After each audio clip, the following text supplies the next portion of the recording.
Dito sa mundo, ito talaga yung totoo. Yung realidad na dapat alam mo at ng lahat ng tao.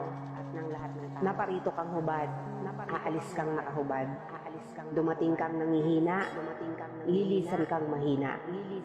Iniluwal kang walang salapi at mga bagay.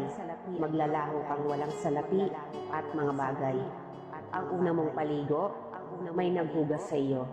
Ang huli mong paligo, may maghuhugas sa iyo. Ito ang buhay. Kaya bakit labis ang malisya, ang inggit, ang pagkamuhi, ang galit at pagkamakasarili. Maging mabait sa lahat at gumawa ng kabutihan. May hangganan ng oras natin sa mundo. Huwag sayangin sa walang kabuluhang bagay.